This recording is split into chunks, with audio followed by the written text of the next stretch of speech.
today, and thanks to the BCL for hosting us. The reason why we're here is there's a couple, actually.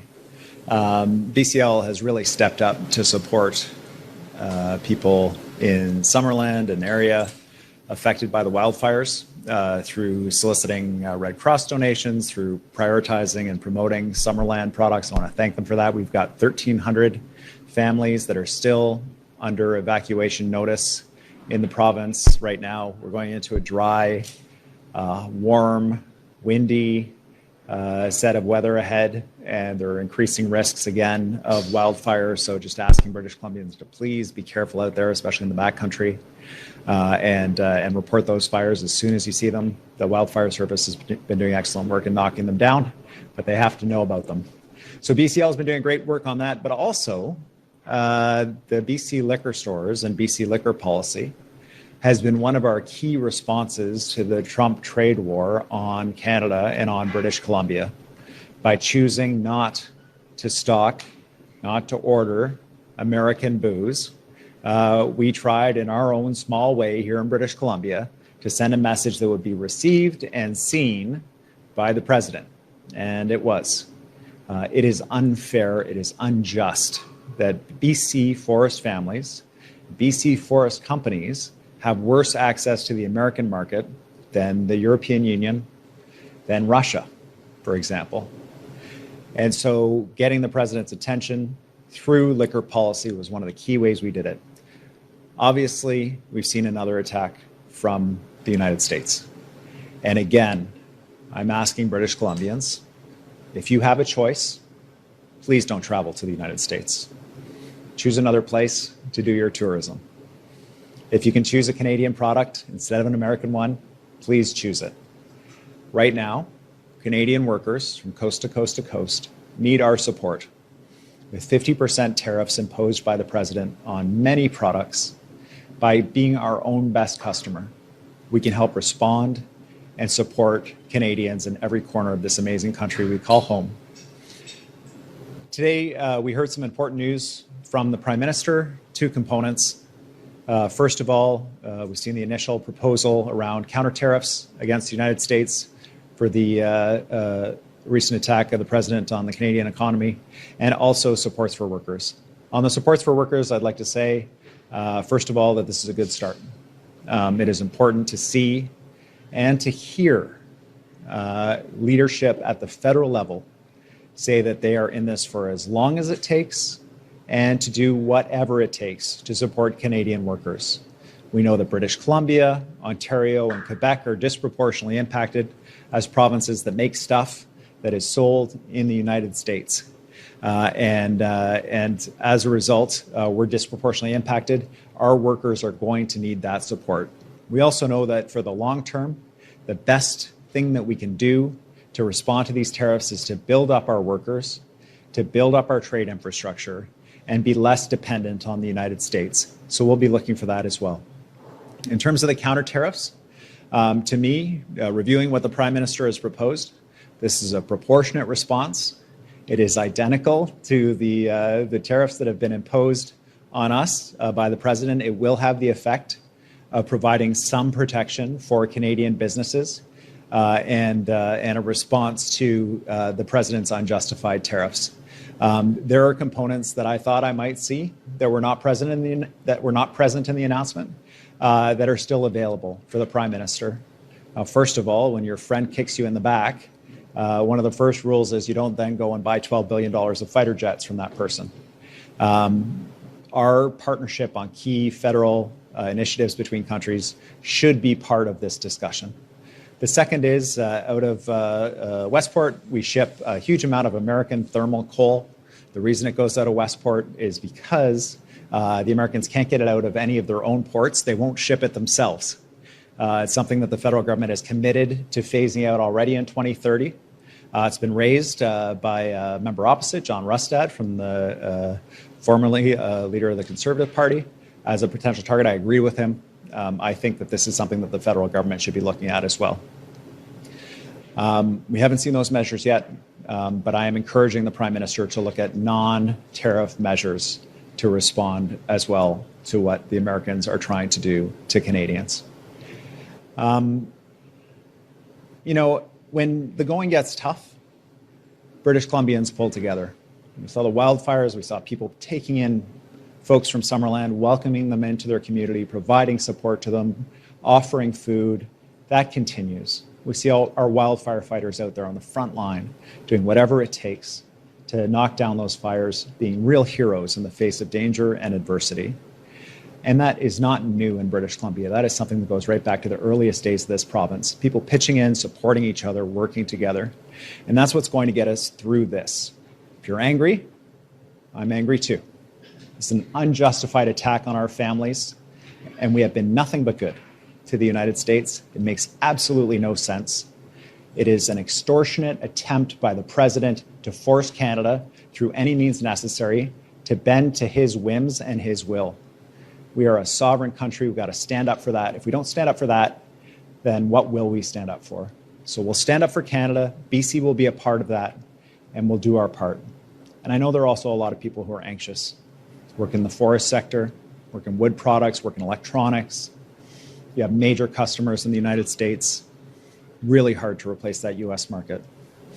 Know that the federal government is committed to do whatever it takes for as long as it takes, and the BC government will be there as well to support you and your families through this incredibly challenging time.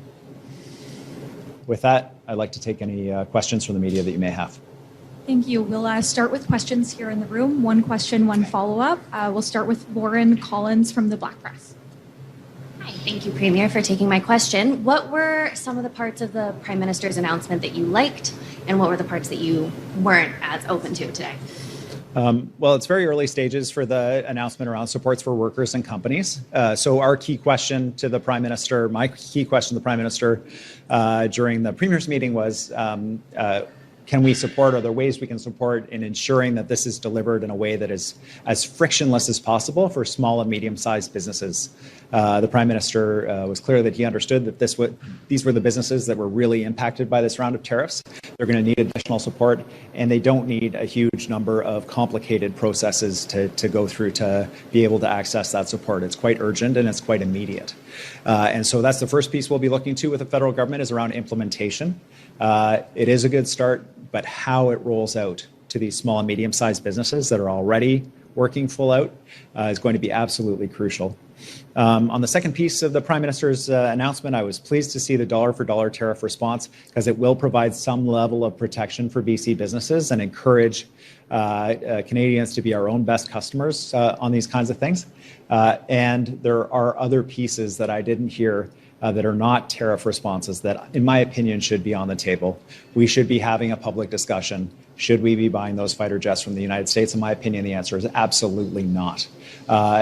Should we be shipping thermal coal from the United States out through our port without considering whether or not we should have additional export tariffs or taxes on those?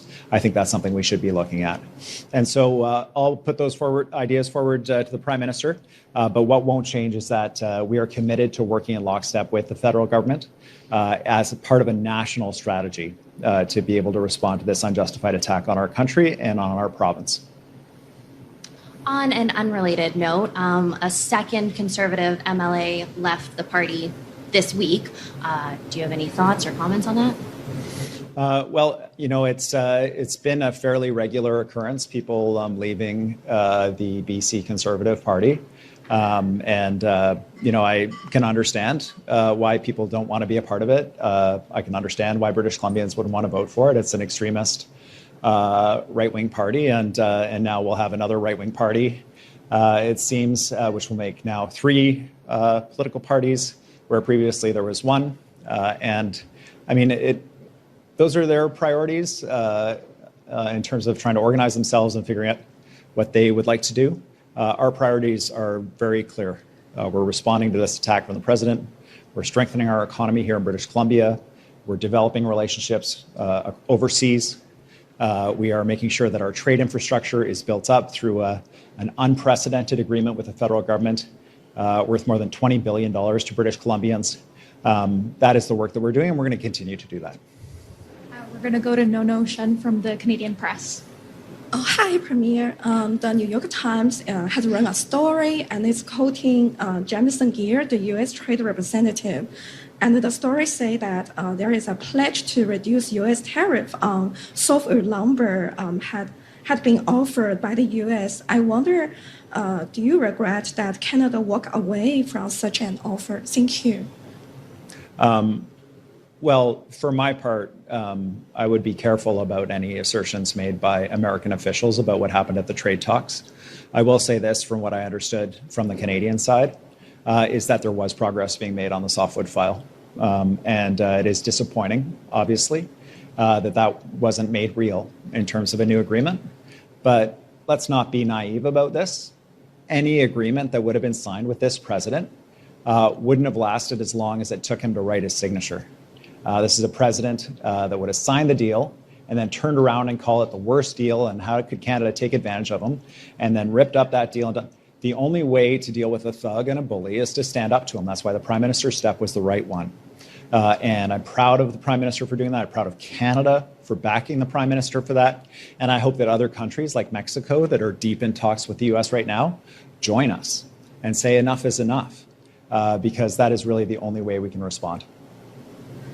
Thank you, Premier. And and I have another follow-up. You have opened your speech by encouraging Canadians not to travel to the United States. And is it okay to ask how long you haven't been to the United States for non-business travel? Yeah, sure. The last time I was in the United States was for the mission to Washington, D.C. to meet with senior members of the U.S. administration. My family,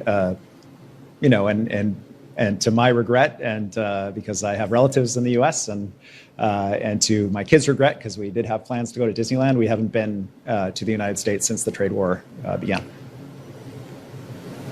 And we'll go to Stephen LeBay from Business in Vancouver. Hi, Premier. Thank you for taking my question. Yeah, you bet. Sorry, I'll just move this mic up. 2 months ago, technical experts from the oil and gas industry approached your government identifying an error in your 2026 budget. The error, as they communicated, led to what they calculated as a $500 million overestimation in gas royalties on an annual basis going forward for 5 years. That's about $2.5 billion overestimated in your budget, according to them. Will you acknowledge that mistake? I'm not familiar with any error in our budget related to oil and gas revenues. I know that we have been in negotiations with key producers around an increase to the royalty rate. There was a review that we've been doing and implementing a new rate. I'll ask the Minister of Energy to get back to you and the Ministry of Finance to clarify any issues you identified. Just a follow-up. You say that you're not aware, but on July 14th, you were handed this letter by 4 chiefs of 4 nations in the oil and gas area, producing areas of this province, and it identifies the budget error. It also notes that your new royalty regime that you are working on right now would only bring 11 to 14% royalty returns. That's far short of the 50% your government has committed to. They also identified a number of other technical errors that would be regressive, worse than a previous error that your government scrapped internally in 2024. So I'd like for you to respond to these claims and help British Columbians understand how your government's trying to get a fair return on oil and gas going forward. Yeah, we've been involved in discussions with Treaty 8 First Nations and development of the royalty regime. There's been a vigorous back and forth. There was definitely a different perspective and views at certain points. But I'll say this, British Columbians are getting a significant return from oil and gas revenues. For example, LNG Canada Phase 2 is projected to be worth $28 billion to the BC economy over the lifetime of the project. There is always room for discussion about how best to arrange royalties to remain competitive in a global environment and maximize return to taxpayers. That's our goal. It will continue to be our goal. And on the details of any alleged error in the budget, I'll ask the Ministry of Finance and Ministry of Energy to get back to you. We will now go to questions online. Ben O'Hara Byrne from Globe and Mail, or Global News. That's all you promoted me. I'm just kidding. Thank you so much. Hey, Premier, thanks for taking my question. First and foremost, Carolyn Finley today was asking, and this is something that the opposition in Ottawa has asked for as well, to reconvene the legislature, to talk about some of these issues, to hammer them out in public. How do you respond to that request? We're bringing the legislature back together in just a few weeks. We'll be all together in October. I look forward to that. And I understand Ms. Finley intends to run, and so perhaps she'll join us and perhaps not. Do you have a follow-up? Yeah, I do. Thanks again. BC's Privacy Commissioner today announced an investigation into your removal of the public directory and looking into claims that it was a security risk, basically saying that without an alternative, a replacement, that this was a very serious transparency issue. It's been explained to us why it was done, but what's your response to the Privacy Commissioner looking into this? Clearly, there are big concerns about the process, about the way it was carried out. Yeah, well, I share the concerns. It was not an ideal process. The RCMP approached us, identified the serious risk that the information, which is the contact information for literally every government worker across the province, presented in an era of AI and spoofing and phishing operations trying to access government information database systems. It was a serious concern that was brought to us. The Ministry of Citizen Services was in the process of determining how best to address that, what to replace the system with, when unfortunately the risk became public. We had to decide whether to leave the database up with all the information that the RCMP had told us was a serious risk, or whether to take it down and have a gap. There was no good option here, but the decision was made to take the information down and to replace it as quickly as possible with a system that allows people to be in touch with government. We want people to be in touch with government. We need them to be in touch with government. This is not something that we wanted to do or set out to do. We'll work with the Privacy Commissioner to ensure that whatever we put in place to replace the pre-existing system achieves our twin goals of minimizing the risk of hacks into government and all the sensitive information that government has, and access for the public to be able to bring forward information, raise concerns, and reach out to different government departments directly. We want people to be able to do that. And now we'll go to Rob Buffum from CTV. Oh, hi, Premier. Thanks for taking my question. My first question relates to the fracturing that we're seeing in the right. You talked about three parties now representing center-right interests. Can you rule out, given the sort of chaos or the ruptures that are happening there, can you rule out that you won't call an early election?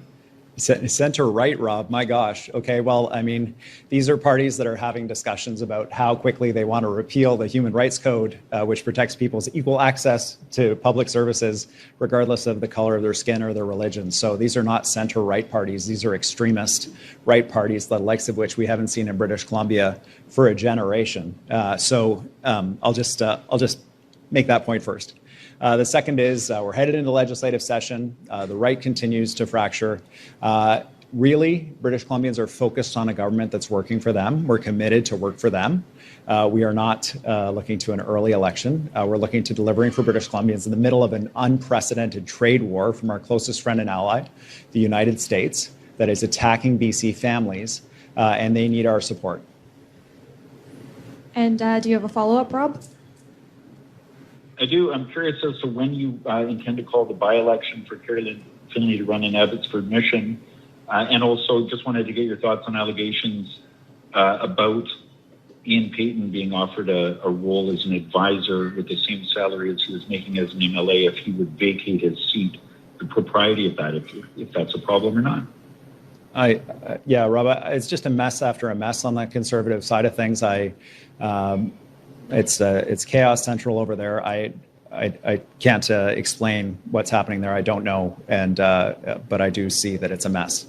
In terms of specific decisions made by the new leader, she is the one who should be accountable for them, and she just held her first press conference and her first full press conference in like more than 80 days as leader. So we'll see. We'll give British Columbians the choice of direction where they would like to go in terms of the province, pulling people apart, avoiding the media chaos, and more expensive homes, and sucking up to Donald Trump versus building a strong, independent economy as part of a national effort to respond to an unprecedented trade war. The choice is pretty clear to me, and I hope it is for British Columbians as well. And we'll go with the last question to Mike Hager from the Globe and Mail. Thank you. Just with regards to Westport, have you talked to Jimmy Pattison, who owns near half the shares of the terminal that's exporting all this thermal coal, or do you plan to, in order to lobby Ottawa to include this as a retaliatory move in the trade war? No, I haven't spoken to Mr. Patterson about this, but if there was any interest from Ottawa in taking this up, certainly I would, of course.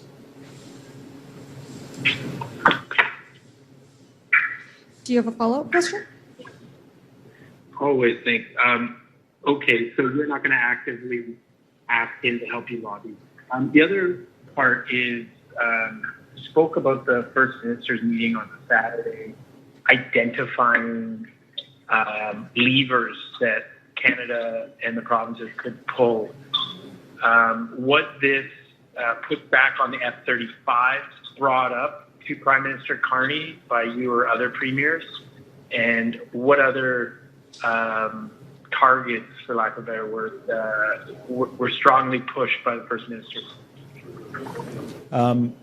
I asked our government across ministries to look and identify anything within our provincial jurisdiction, or that they identified that might be federal jurisdiction, that we could use to respond to this unprecedented attack on Canada by the President.